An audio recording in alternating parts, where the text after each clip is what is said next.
नमस्कार. इयत्ता दुसरी नवीन अभ्यासक्रम गणित विषयामधील काल आपण संख्यांचा लहान मोठेपणा या घटकाचा भाग 1 पाहिला. सोबतच पुस्तकामध्ये दिलेला हा स्वाध्याय आणि हा स्वाध्याय सोबतच हा स्वाध्याय कसा सोडवायचा हा आपण वस्तूंच्या साहाय्याने पाहिला. आता हा स्वाध्याय बघूयात. उत्तर सांग. रमेशचे वय 12 नाही करे. रमेशचे वय 32 वर्ष आहे. सुरेशचे वय 24 वर्ष आहे. वयाने कोण मोठा आहे? 32 आणि 24 मध्ये 3 दशक मोठा का 2 दशक मोठा? मग वयाने मोठा रमेश का सुरेश? रमेश, कारण त्याचं वय 32 आहे. ह्याच पद्धतीनं सीमाचं आणि कामिनीचं काढायचं आहे. हे चुकी बरोबर तुम्ही सोडवाल, ह्याची काही अडचण नाही. आता इथं बघा, हा पण स्वाध्याय महत्वाचा आहे. सर्वात लहान इथं 3 संख्या दिलेल्या आहेत. ह्याच्यामध्ये सर्वात लहान सर्वात मोठी संख्या बघायची. इथं तसा स्वाध्याय दिलेला आहे की दिलेल्या संख्यांपैकी सर्वात मोठी संख्या सर्वात लहान संख्या लिही. आणि सोबत इथेही स्वाध्याय दिलेला आहे बघा, तसाच आहे. अंक दिलेले आहेत. अंकापासून स्वतः संख्या तयार करायला सांगितलेली आहेत आणि सर्वात मोठी व सर्वात लहान संख्या तयार करायला सांगितलेली आहे. हे सर्व करण्यापूर्वी एक महत्त्वाची सूचना आहे बघा. इथं मी तयार केलेली, मी स्वतः तयार केलेली व माझे मिस्टर आहेत, आम्ही तयार केलेली गणित अभ्यास पुस्तिका. तुम्हाला वाटत असेल की ह्या व्हिडिओमध्ये आमची मुलं उत्तरं पटपट पटपट का सांगतात, त्याचं मी तुम्हाला एक छोटंसं नमुना दाखवते. ह्या पुस्तकामध्ये 1 ते 100 प्रत्येक अंकावरती स्वतंत्र असा नाविन्यपूर्ण स्वाध्याय दिलेला आहे. पुस्तकात काय काय दिलेलं आहे सर्वांना माहीतच आहे. गणिताची पुस्तकं देखील सेमी माध्यम व सेमी इंग्रजीमध्ये पण गणित आहे माझ्याकडे, मराठी माध्यममध्ये पण आहे. ह्याच्यामध्ये बऱ्याचशा गोष्टी दिलेल्या आहेत. नमुना खात्री दाखवते की प्रत्येक अंकाच्या तिथं मुलांना असा स्वाध्याय दिलेला आहे. इयत्ता पहिलीपासूनच माझी मुलं हा स्वाध्याय करतात. इथं अशा 2-2 संख्या दिलेत. लहान संख्येला गोल कर. इथं संख्या दिलेल्या आहेत. दिलेल्या संख्येपेक्षा कोणतीही 2 मोठ्या संख्या लिही. सोबतच आहे बघा, इथं दिलेला आहे. इयत्ता पहिलीला मध्ये सुद्धा होतं बघा. हा घटक खूप सुंदर होता. संख्यांचा लहान मोठेपणा घटक होता. त्या धर्तीवरच हा स्वाध्याय मी तयार केला होता. इथं संख्या दिलेत 2. त्याच्यावरनं संख्यांच्या आत्ता जशी आपण ह्या वस्तू वापरून लहान संख्या मोठी संख्या तयार केली, तशी तर मुलांनी स्वतः लहान संख्या मोठ्या म्हणजे प्रत्येक संख्याचं अंकाचं चित्र काढायचे, प्रत्येक अंकाचं चित्र काढायचे आणि त्याच्यावरून मुलांनी ठरवायचं आहे लहान संख्या मोठी संख्या. असा प्रत्येक ठिकाणी तुम्हाला वेगवेगळ्या प्रकारचा स्वाध्याय बघायला मिळेल बघा. इथं देखील त्याच पद्धतीने स्वाध्याय आहे. इथं सुद्धा त्याच पद्धतीने स्वाध्याय आहे. अख्ख्या पुस्तकामध्ये असे स्वाध्याय आहेत. त्याच्यामुळे मुलांची ऑलरेडी लहान संख्या मोठी संख्या ही संकल्पना क्लिअरच झालेली आहे. तुम्हाला मराठी माध्यमचा असू दे किंवा सेमी माध्यमचा असू दे, पुस्तक जर हवं असेल तर इथे नंबर दिलेला आहे. त्या नंबरवरती कॉल करून तुम्ही पुस्तक ऑर्डर करू शकता. आता आणखी एक नाविन्यपूर्ण स्वाध्याय मला तुम्हाला आवर्जून दाखवायला आवडेल बघा. ह्या पुस्तकामधला इथं 50, 60, 70, 80 अशा ज्या संख्या आहेत दशकाच्या पटीतल्या, त्याच्या ठिकाणी हो का ह्या तक्त्यावरून मी असा स्वाध्याय दिलेला आहे. इंग्रजी पुस्तकात पण सेम असाच आहे. इथं देखील मुलांच्या बुद्धीला खूप चालना मिळणार आहे. म्हणजे मला थोडक्यात सांगायचं काय आहे की मुलांना तुम्ही गणितामध्ये खेळाच्या माध्यमातून जेवढा जास्तीत जास्त अशा पद्धतीचा सराव द्याल, त्याच्यानंतरच मुलांचं हे गणित जे आहे, अंक दृढीकरण आहे, संख्या दृढीकरण आहे, हे चांगलं होणार आहे. आणि खेळातून प्रत्येक मूल कधीही खूप सुंदर शिकत असतं. आता इथं बघा 3 संख्या दिलेल्या आहेत. ह्या 3 संख्येतल्या बाळांनो ह्या सुद्धा आपण वस्तूंच्या, आता ह्या संख्यासुद्धा शक्यतो मी सुरुवातीला वस्तूंच्या साहाय्याने एक उदाहरण दाखवते म्हणजे मुलांच्या लक्षात येईल. आणि मुलांना एकदा कळलं की लहान म्हणजे कमी म्हणजे लहान आणि जास्ती म्हणजे मोठं, की मुलं हा स्वाध्याय देखील खूप सुंदर पद्धतीनं सोडवणार आहेत. आता इथलाच दिलेला स्वाध्याय आपण पटकन वस्तूंच्या साहाय्याने पाहूयात. बघा, आता इथं 22, 13 आणि 34 दिलेलं आहे. आता आपले हे वापरायचं राहिलं होतं, हे काढते मी. 22 साठी 2 दशक बांगड्या काढते आणि सुट्टेमणी 22ला येणार, 2 सुट्टेमणी आले. त्याच्यानंतर 13 आहे. 13 साठी 1च दशकाची बांगडी येणार आणि सुट्टामणी येणार 1.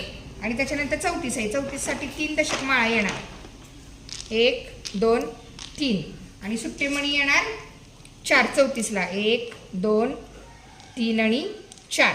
आता ह्याच्यामध्ये त्यांनी काय सांगितलंय बघा, इथं सांगितलेलं आहे की ह्याच्यामध्ये सर्वात लहान व सर्वात मोठी संख्या. आता तुम्ही जर मुलांना डायरेक्ट सांगितलं 22, 13, 34 लिहा, ह्याच्यामध्ये सर्वात लहान सर्वात मोठी संख्या सांगा, मुलं नवीन जर गोष्ट असेल, मुलांचा माझ्या विद्यार्थ्यांप्रमाणे सराव झाला नसेल तर मुलं गोंधळून जाणार आहेत. मुलं गोंधळून जाऊ नयेत म्हणून मुलांना स्वतः प्रत्यक्ष अशा वस्तू काढायला सांगा. आणि मग ह्याच्यामध्ये सर्वात लहान संख्या बघा. आता ह्या 22, 13, 34 मध्ये हे आहे 22, हे आहे 13 आणि हे 34. बघा रे, मी काय सांगितलं, लहान संख्या म्हणजे काय, जे कमी ते लहान आणि जे जास्त ते मोठे. मग इथं सगळ्यात कमी दशक कुठे आहे? 13 मध्ये. दशक बांगडी कुठं कमी आहे? 13 मध्ये. बरोबर आहे. 13चे आणखी 2 मणी कुठं गायब झाले आमचे? हां, 13 घसरत गेले. मग ह्याच्यामध्ये सर्वात लहान कुठली बघा, 13, 22 आणि 34. मध्ये सर्वात लहान संख्या कुठली आली? 13, कारण 13 मध्ये दशक किती आहे? एकच दशकाची बांगडी आहे. आणि सर्वात मोठी संख्या कुठली येणार?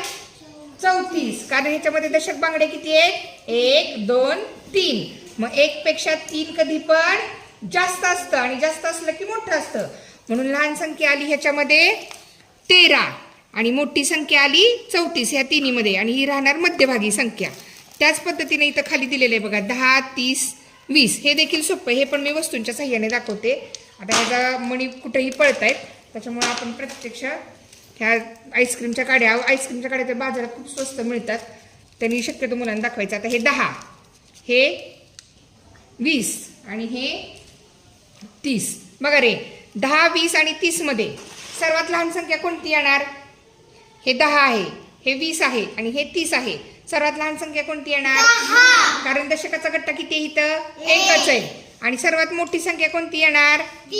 कारण दशकाचे गट्टे किती आहेत? 3 आहेत. मग 3 दशकाचे गट्टे एक पेक्षा कधी पण मोठे, आणि जे मोठं ते, जे जास्त ते मोठं आणि जे कमी ते लहान. मग मला वाटते तुम्हाला हा स्वाध्याय देखील समजलाच असेल. आता ह्याच्यामध्ये आणखी पुढचा स्वाध्याय दिलेला आहे.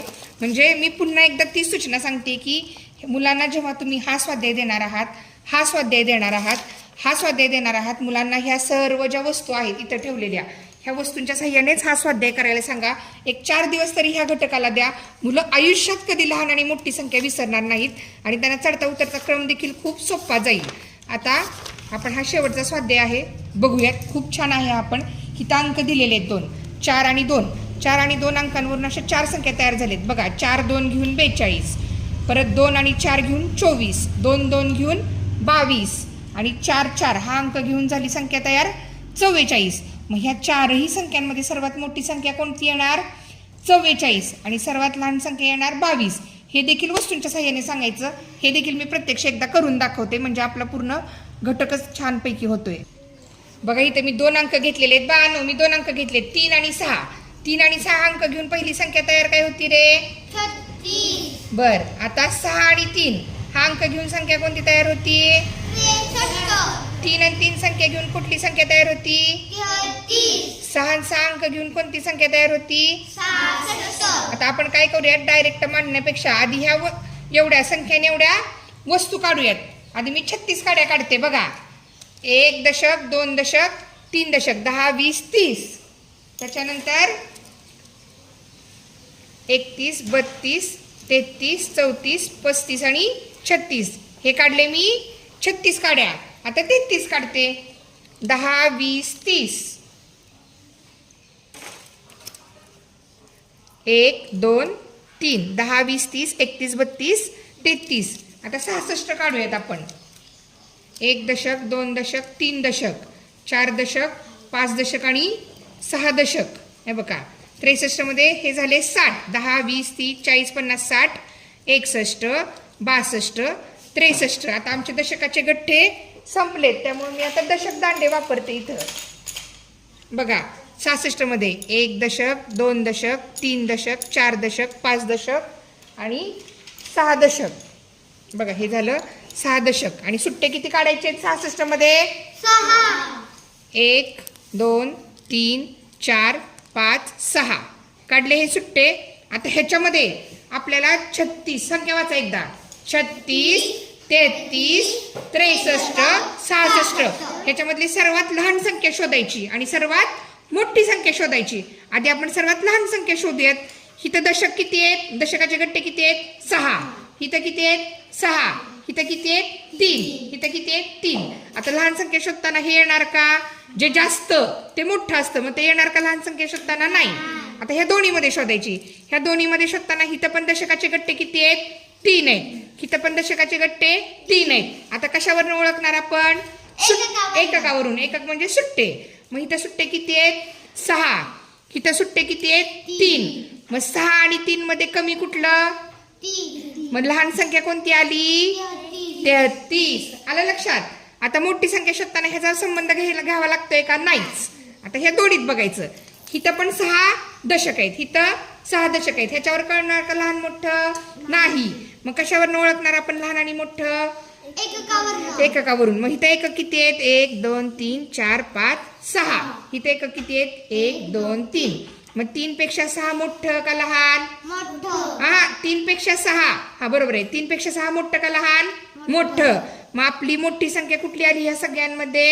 66. बरोबर आहे. मग 3 आणि 6 अंक घेऊन संख्या तयार झाल्या 36 33 63 66. लहान संख्या आली 33, मोठी संख्या आली 66. तुम्हाला हा सर्व स्वाध्याय समजला का पुस्तकातला? तुम्ही एखादा सोडून दाखवणार का मला इथं पुस्तकामध्ये? चला, इथं पुस्तकात ज्या पद्धतीने स्वाध्याय दिलेला आहे तशाच प्रकारचे हे सगळे स्वाध्याय तर मी तुम्हाला समजावून सांगितलेले आहेत, पण अशा प्रकारचे 1 2 4 छोटे छोटे स्वाध्याय मी तयार केलेत. हे समजून सांगण्यासाठी बघा, हे माझ्या डायरीतले फोटो तुम्हाला दाखवते. आपला राज्यस्तरीय व्हॉट्सअप ग्रुप आहे, त्याच्यावरती मी हा अभ्यास पाठवतच असते. फक्त एक थोडक्यात आपण विद्यार्थिनीला इथं सोडवायला सांगूयात. राजवर्धिनी, इथं तुझ्या मनाने कोणत्याही 2 संख्या लिही. बघा, म्हणजे प्रत्येक वेळेस मुलांना अंक हे असे आयते अंक देण्यापेक्षा हे अंक मुलांसमोर ठेवा. ह्यातले कुठलेही 2 अंक मुलांना उचलायला सांगा आणि मुलांना ते अंक इथं लिहायला सांगा. ही आमची दुसरीची विद्यार्थिनी आहे राजवर्धिनी. बघूयात ती कोणता अंक लिहिते ते. राजवर्धिनी दाखवा आम्हाला जरा, मागे सरक की. हा, लिही अंक लिही. हा, कुठला लिहिला अंक सांगा आम्हाला तो? 58. बरं, आता कोणता लिहितेस अंक तू? 54. लिही की. ओके, छान, व्हेरी गुड. आता त्या 58 आणि 54 मधला दशक दशकाच्या घरातली, एकक एककाच्या घरातली. चल, थोडंसं मागं सरकते का म्हणजे आम्हाला दिसतंय. हां, छान, व्हेरी गुड. हां, छान. आता इथं काय सांगितलं? इथं वाच. एकक मोठा असलेली संख्या ह्या दोन्हीतली एकक मोठा आहे अशी संख्या कोणती आहे? 58. लिही तिथं. इकडे अलीकडे ये. हां, लिही इथं. Very good. आता हे चिन्ह मी मगाशी सांगितलं, हे चिन्हाचं तोंड कुठे आहे? आता त्या बाजूला आहे. मग इथं हे चिन्हाचं एक गोष्ट लक्षात घ्या रे बाळांनो, जेव्हा चिन्ह, सगळेजण इकडे लक्ष द्या, हे जे चिन्ह आहे ना, इथं संख्या कोणती येणार? इथं ह्या बाजूला संख्या कोणती येणार? जी संख्या मोठी आहे ती संख्या ज्या बाजूला चिन्ह आहे, ज्या दिशेकडे चिन्ह आहे तिथं मोठी संख्या येणार आणि लहान संख्या त्या चिन्हाच्या विरुद्ध बाजूला येणार.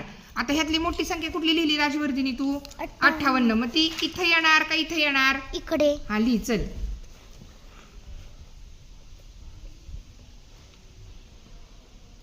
राहिलेली लहान संख्या पाठीमागे लिही त्याच्या. हा, ठीक आहे. तिथं नाही, इथं इथं इथं इथं लिही इथं. हा, बरोबर आहे. हा, व्हेरी गुड, छान.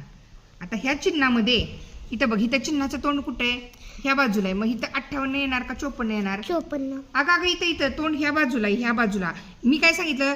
चिन्हाचं तोंड ज्या दिशेला आहे त्या दिशेला लहान संख्या लिहायची का मोठी?